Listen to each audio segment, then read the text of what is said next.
আজিৰ দিনটোত আমি দুটা গুৰুত্বপূৰ্ণ কল্যাণকামী আঁচনিৰ শুভাৰম্ভ কৰিছোঁ। ইতিমধ্যে ৰাজ্যৰ মুখ্য সচিব শ্ৰী ৰবি কোটা ডাঙৰীয়াই স্বাগত সতীৰ্থ পৰ্টেল আৰু মিউচুৱেল ট্ৰেন্সফাৰৰ বিষয়ে আপোনালোকক সদৰি কৈছে।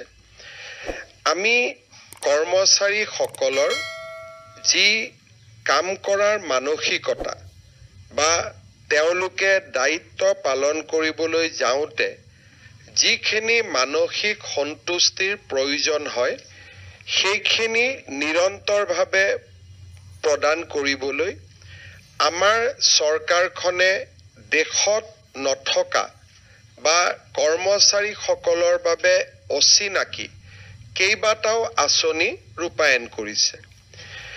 চৰকাৰী দায়িত্ব অনুসৰি মই বিভিন্ন ৰাজ্যলৈ যাওঁ আৰু বিভিন্ন ৰাজ্যক যেতিয়া মই প্ৰশ্ন কৰোঁ যে এনেকুৱা ধৰণৰ আঁচনিবিলাক আপোনালোকৰ চৰকাৰৰ আছে নেকি বা ইয়াতকৈ কিবা ভাল আঁচনি আছে নেকি, তেতিয়া মই এটাই কথা অনুমান কৰোঁ যে পৰম্পৰাগত সা সুবিধাসমূহক বাদ দি কোনো চৰকাৰে কৰ্মচাৰীসকলৰ কল্যাণৰ বাবে অলপ বাহিৰলৈ গৈ অলপ আগলৈ গৈ কাম কৰিবলৈ চেষ্টা কৰা নাই আৰু তেওঁলোকে এতিয়াও টেক্সট বুকত যিখিনি লিখা আছে অৰ্থাৎ কৰ্মচাৰীৰ FR SR ৰুলছত যিখিনি লিখা আছে তাৰ ভিতৰতে তেওঁলোকে কাম কৰি আহিছে।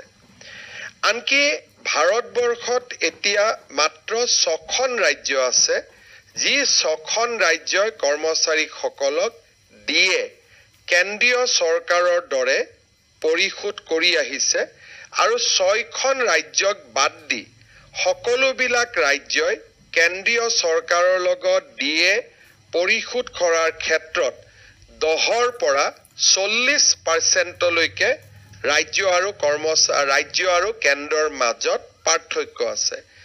বহু দূৰলৈ যদি মই নাযাওঁ, আমাৰ নিচেই প্ৰতিবেশী ৰাজ্য পশ্চিমবংগৰ লগত যদি আমি তুলনা কৰোঁ, পশ্চিমবংগ আৰু অসমৰ মাজত ডিএৰ পাৰ্চেণ্টেজ 30% আজিৰ দিনত গেপ আছে। অৰ্থাৎ আমাৰ যদি ডিএ 55%, পশ্চিমবংগৰ ডিএ 25% বা তাতোকৈও কম। কিন্তু যদি ৰাজ্যৰ GDP ৱাইজ আমি তুলনা কৰোঁ, ৰাজহ যদি আমি তুলনা কৰোঁ, তেতিয়াহ'লে পশ্চিমবংগৰ যদি GDPৰ ক্ষেত্ৰত স্থান 7 বা 8 হয়, আমাৰ স্থান 17 নম্বৰত। আজি প্ৰতিকূলতাৰ মাজতো আমি ৰাজ্যৰ কৰ্মচাৰীসকলক তেওঁলোকক সম্পূৰ্ণ মানসিক সন্তুষ্টি দিবলৈ কেইবাটাও প্ৰচেষ্টা হাতত লৈছোঁ আৰু প্ৰত্যেকটা প্ৰচেষ্টাই আজি একক আৰু অনুকৰণীয় ৰূপত থিয় হ'বলৈ সক্ষম হৈছে। আমি যদি প্ৰথমৰ পৰাই চাব যাওঁ, প্ৰথম নিযুক্তি, আজি চৰকাৰৰ নিযুক্তিত আমি সকলো ধৰণৰ দুৰ্নীতি নিৰ্মূল কৰিবলৈ সক্ষম হৈছোঁ। আজি অসমে ভাৰতৰ ভিতৰত এখন ৰাজ্য য'ত এতিয়া একেবাৰে সাধাৰণ মানুহ এজনকো যদি কোনোবাই প্ৰশ্ন কৰে যে চৰকাৰী চাকৰিত টকা পইচাৰ লেনদেন হয় নেকি, কোনো প্ৰকাৰে কোনেও বিশ্বাস কৰিবলৈ সাজু নহয়। কাৰণ প্ৰতিজন ল'ৰা ছোৱালীয়ে দেখা পায় যে মোৰ গাঁৱত কষ্ট কৰি পঢ়া ল'ৰাজনে আজি চৰকাৰী চাকৰি লাভ কৰিবলৈ সক্ষম হৈছে। নিযুক্তিৰ ক্ষেত্ৰত নিকা আৰু স্বচ্ছতা, শিক্ষকৰ নিযুক্তিৰে আৰম্ভ হৈছিল, আৰক্ষীৰ নিযুক্তিৰে সেই যাত্ৰা অতিক্ৰম কৰি আজি আমি লোকসেৱা আয়োগৰ পৰা আৰম্ভ কৰি প্ৰত্যেকটো চৰকাৰী বিভাগতে আমি স্বচ্ছতা আনিবলৈ সক্ষম হৈছোঁ। এইবাৰৰ ADRE পৰীক্ষাত আমি পুৰণা অসম ৰাজ্যিক বিদ্যুৎ পৰিষদকো স্বচ্ছতাৰ মাজলৈ সোমোৱাই লৈছোঁ। আনকি ৰাজ্য চৰকাৰৰ কৰ্মচাৰীয়ে নহয়, এইবাৰৰ পৰা APDCL বা আন আনুষংগিক কৰ্পৰেশ্যনসমূহতো আমাৰ যুৱক যুৱতীয়ে সম্পূৰ্ণ স্বচ্ছতা দেখা পাব। আজি আমি যেতিয়া আপোন ঘৰ আঁচনি আৰম্ভ কৰিছিলোঁ, ৰাজ্যৰ কৰ্মচাৰীসকলে তাক যিভাৱে গ্ৰহণ নকৰক কিয়, মই এই আঁচনিৰ কাৰ্যকুশলতা তেতিয়া আন্দাজ কৰোঁ যেতিয়া কিবা কাৰণত আঁচনিটো বন্ধ হৈ যায়। যেতিয়া আঁচনিটো চলি থাকে কোনেও এটা কথা নকয়, কিন্তু কেতিয়াবা যেতিয়া বিত্ত বিভাগ বা ষ্টেট বেংকৰ MOU-খন বন্ধ হৈ যোৱাৰ কাৰণে আঁচনিখন সাময়িকভাৱে স্থগিত হয়, মোৰ মোবাইলত সদায় প্ৰতিদিনে 100ৰ পৰা 200 ফোন আহা বা মেছেজ আহা আৰম্ভ কৰে, ছাৰ আপোন ঘৰ আঁচনিখন কেতিয়া খুলি দিব। তেতিয়া মই মনতে ভাবোঁ যে আঁচনিখন চলি থাকোঁতেতো কোনেও এবাৰ নকয় খুব ভাল আঁচনি এখন চলি আছে বুলি। তাৰমানে আমাৰ আঁচনিখন কিমান ফলপ্ৰসূ তাক চাবৰ কাৰণে এটা দুটামান আঁচনিবিলাক বন্ধ কৰি দিলে লগে লগে গম পোৱা যায় যে আঁচনিখন কিমান ফলপ্ৰসূ। আপোন ঘৰ আমি যদিও বন্ধ কৰি দিয়া নাছিলোঁ, বিভিন্ন কাৰণত ষ্টেট বেংকৰ লগত যেতিয়াই আমাৰ কিবা যোগাযোগ বা আন ধৰণৰ ৰিনিউৱেলৰ কথা আহে, তেতিয়াই আপোন ঘৰ আঁচনিৰ প্ৰয়োজনীয়তা আৰু ইয়াৰ মহত্ব সম্পৰ্কে প্ৰকাশ পায়। 40,000তকৈ ৰাজ্যৰ চৰকাৰী কৰ্মচাৰীয়ে 15 লাখ টকালৈকে আপোন ঘৰৰ লোন লৈছে আৰু আজি ৰাজ্যৰ কৰ্মচাৰীসকলে সেই লোন 30 লাখ টকালৈকে বঢ়াই দিবলৈ আমাক জনোৱা আবেদনো আমি গ্ৰহণ কৰিছোঁ। আপোন ঘৰৰ দৰে আঁচনি ভাৰতৰ কোনো ৰাজ্যতে নাই। দ্বিতীয়তে, আপোন বাহনৰ দৰে আঁচনিও বিশেষকৈ নতুন চৰকাৰী কৰ্মচাৰীসকলৰ বাবে আমি আৰম্ভ কৰা আপোন বাহন আঁচনিও ভাৰতবৰ্ষত আজি ক'তো পাবলৈ নাই। আমাৰ চৰকাৰৰ আন এখন আঁচনি, তেতিয়া মই প্ৰমাণ পাইছিলোঁ যে এই আঁচনিখনৰ গুৰুত্ব কিমান। সৰ্বশিক্ষা অভিযানৰ কন্ট্ৰেকচুৱেল টিচাৰসকলক আমি নিয়মীয়াকৰণৰ এটা প্ৰচেষ্টা চলাইছিলোঁ।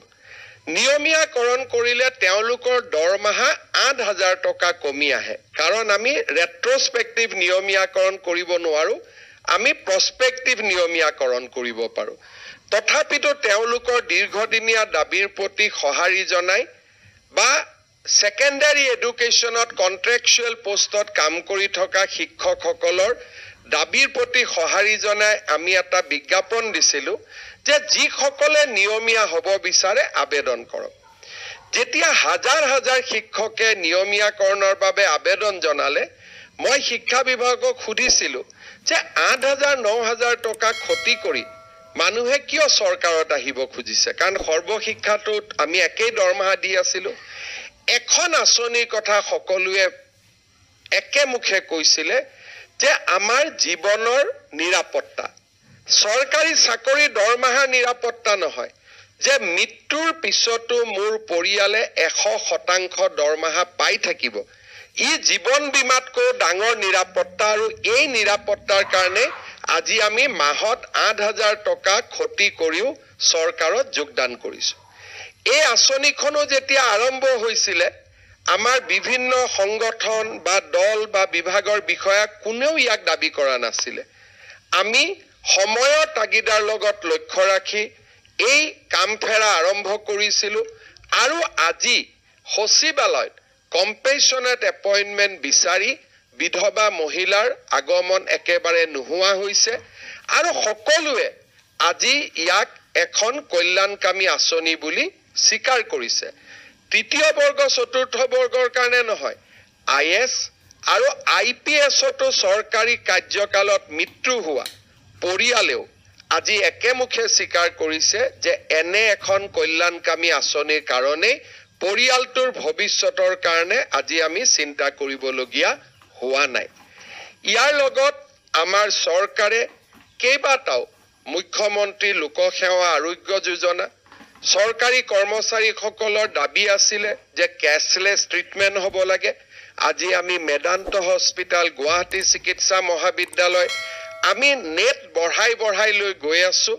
এই বছৰৰ ভিতৰতে মুখ্যমন্ত্ৰী লোকসেৱা আৰোগ্য যোজনাই কেছলেছ এটা যি ৰূপ পাব লাগে, সেই ৰূপলৈ আজি গতি কৰি আছে আৰু চৰকাৰী কৰ্মচাৰীসকল তাত বিশেষভাৱে সহায় হ'ব কন্ট্ৰেকচুৱেল কৰ্মচাৰীৰ কথা কোনেও চিন্তা নকৰিছিল আমি ৰাজ্য চৰকাৰে সিদ্ধান্ত লৈছো যে কন্ট্ৰেকচুৱেল টিচাৰেও ফ্ৰী মেডিকেল ৰিইম্বাৰ্সমেন্ট পাব তেওঁলোকেও আজি আমাৰ চৰকাৰৰ আন সাধাৰণ কৰ্মচাৰীৰ দৰে মুখ্যমন্ত্ৰী লোকসেৱা আৰোগ্য যোজনাৰ যোগেদি সুবিধা লাভ কৰিব আজি যেতিয়া আমি চৰকাৰত আছো প্ৰত্যেকটো কথাই আমি শুনিবলৈ চেষ্টা কৰিছো কোনোবাই আহি কৈছে জুনিয়ৰ ইঞ্জিনিয়াৰ সকলৰ প্ৰমোশন হোৱা নাই বহুত বছৰ আমি কৈছো ঠিক আছে আমি পাৰ্সোনেল পোষ্ট ক্ৰিয়েট কৰিম আপোনালোকক ট্ৰান্সফাৰৰ আমি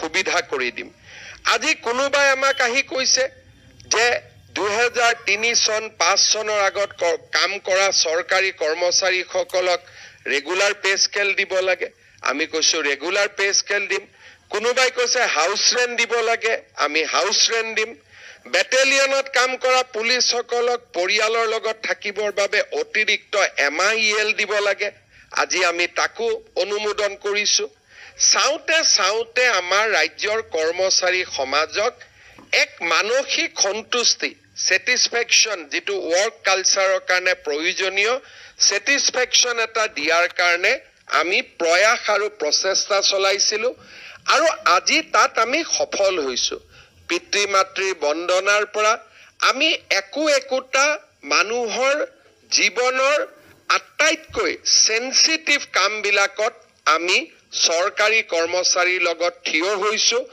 আৰু চৰকাৰী কৰ্মচাৰী সকলৰ মাজত মানসিক সন্তুষ্টিৰ মাজেৰে কৰ্ম সংস্কৃতিক আমি আগুৱাই লবলৈ প্ৰয়াস আৰু প্ৰচেষ্টা কৰিছো আজি ষ্টেট বেংক অফ ইণ্ডিয়াৰ লগত কথা পাতি এক্সিডেন্ট ইন্সুৰেন্স অতিৰিক্ত লাইফ ইন্সুৰেন্স এই গোটেই আঁচনিবিলাক অসমৰ চৰকাৰী কৰ্মচাৰী সকলৰ কাৰণে ৰাজ্য চৰকাৰে প্ৰয়োগ কৰিছে আৰু ইয়াৰ সম্পূৰ্ণ সুবিধা লবলৈ আমাৰ কৰ্মচাৰী সমাজখন আগুৱাই আহিব লাগে